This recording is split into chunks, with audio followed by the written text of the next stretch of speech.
Hello friends, welcome to our channel Delhi besties daily vlogs. ఈరోజు కొత్త వీడియోతో మీ ముందుకు వచ్చాము ఫ్రెండ్స్. అదేమిటంటే పిఠాపురంలో వెలిచి ఉన్న గోపాల్ బాబా టెంపుల్కి అయితే అనుకోకుండా వచ్చాము. సో అక్కడ ఉన్న ప్లేసెస్తో మీతో షేర్ చేసుకుందామని వీడియో అయితే తీసాము. అప్పట్లో ఈ టెంపుల్ చాలా ప్రసిద్ధి చెందింది. భక్తులు చాలామంది వస్తూ ఉండేవారు. దీన్ని అయితే మహారాష్ట్ర వాళ్ళు ఇక్కడికి చాలామంది అయితే వస్తూ ఉంటారు. ఇప్పుడు ఆయన మరణించారు, సో భక్తులు రావడం తగ్గింది. కానీ ఆయన భజనలు జరుగుతూ ఉంటాయి, ఇప్పటికీ జరుగుతూ ఉంటాయి. దీన్ని అయితే ఇక్కడ దత్తవృక్షం అని అంటారు. ఇక్కడ పారాయణ మందిరం, ఇది అయితే అఖండ ధుని. ఇక్కడ భక్తులు వచ్చిన వారు కొబ్బరికాయలు వేస్తూ ఉంటారు దీనిలో. అలా వేస్తే మంచి జరుగుతుంది అని భక్తులు నమ్మకం. ఈ ధుని అయితే ఎప్పుడూ అలానే వెలుగుతూనే ఉంటుంది, ఎప్పుడు చూసినా అలానే వెలుగుతూ ఉంటుంది. ఇక్కడ అయితే అలా వేస్తే మంచి జరుగుతుంది. అయితే ఇప్పుడు ఇది అయితే యాగశాల, ఇక్కడ ఎప్పుడూ యాగాలు జరుగుతూ ఉంటాయి. అయితే ఇప్పుడు మేము అయితే స్వామివారి సమాధి మందిరానికి వెళుతున్నాము.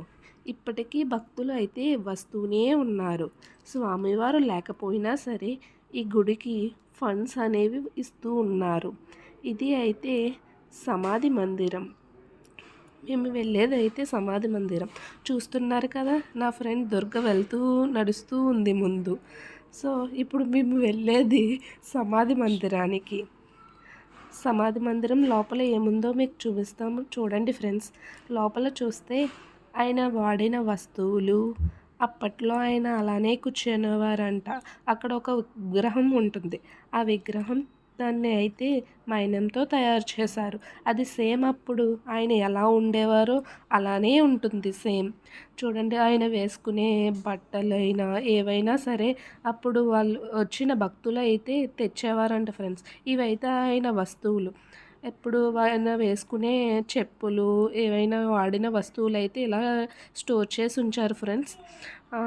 ఇదైతే ఈ విగ్రహాన్ని మైనంతో అయితే చేశారంట. సో దానికి ఎప్పుడు గాలి అయితే ఉండాలని చెప్పేసి ఒక ఫ్యాన్ ఏర్పాటు చేశారు దాని ముందు.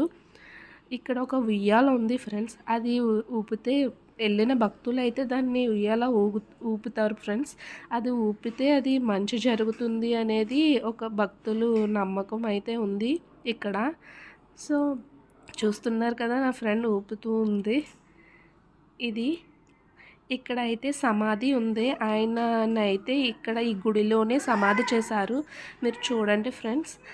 మేము వీడియో తీస్తున్నామనేసి అలా తీయకూడదనేసి అంటున్నారు. సో అందుకనేసి మేము దండం పెట్టుకుని అయితే వచ్చేసాము లోపలికి వెళ్ళి. ఇది అయితే శివుడిది ఒకటి ఇక్కడ కట్టారు ఫ్రెండ్స్, కొత్తగా అయితే కట్టారు. ఇది కమలతాదేవి సమేత మందిరం అంట ఇది అయితేని. సో ఇక్కడ ఇలా ఉంది. నెక్స్ట్ వచ్చేసి ఇలా వృక్షాలు ఇవన్నీ అయితే ఉంటాయి ఇక్కడ. ఇదైతే దత్తవృక్షం. ఇక్కడ చూస్తున్నారు కదా, ఇదే అయితే చూడండి. ఇప్పటికీ భోజనాలు అయితే ఇక్కడ పెడుతూ ఉన్నారు. లైన్లో అయితే భక్తులు నిల్చు ఉన్నారు. మేము కూడా ఒక టోకెన్ అయితే తీసుకున్నాము తినడానికి. అయితే ఇక్కడ ఫ్రీగా ఎడ్యుకేషన్ అనేది కూడా చెప్తూ ఉంటారు ఫ్రెండ్స్. ఇంకా ఆవులకి శాల, గోశాల ఇలాంటివి అయితే చాలా ఉండేవి. అప్పట్లో అయితే చాలా ఉండేవి. కానీ ఇప్పుడు చాలా వరకు తగ్గింది. ఇక్కడ ఫ్రీ ఎడ్యుకేషన్ కూడా ఉంటుంది ఇప్పటికీ. 1 to 7th క్లాస్ వరకు అయితే ఉంటుందంట. బస్సులు అవన్నీ కూడా ప్రొవైడ్ చేస్తారనమాట. ఫ్రీ ఆఫ్ ఎడ్యుకేషన్ అంటే కొంచెం లేని పిల్లలు ఉంటారు కదా, వాళ్ళకైతే ఎడ్యుకేషన్ ప్రొవైడ్ చేస్తారు. సో ఇక్కడైతే ఇది అన్న సంతర్పణశాల. ఇక్కడ నిత్య అన్న సంతర్పణ అయితే జరుగుతూ ఉంటుంది. మీరు చూస్తున్నారు కదా, ఇదైతే ఉచిత విద్యాలయం, నిత్య అన్న సంతర్పణ అనమాట. సో వెళ్తున్నారు భక్తులు అయితే. మేము కూడా వెళ్ళాము, కూర్చున్నాము అనమాట. భక్తులు వచ్చిన వారు అయితే కూర్చున్నారు. సో ఇదిగో చూడండి, ఇలా కూర్చున్నారు. తర్వాత అయితే ప్లేట్ పెట్టి అలా పెట్టారు. అప్పట్లో అయితే భోజనం చాలా బాగుండేది. ఇప్పుడైతే కొంచెం తగ్గింది, కానీ ఆయన లేరు కదా, సో అందుకని తింటున్నారనమాట అందరూని. నేను కూడా తింటున్నాను.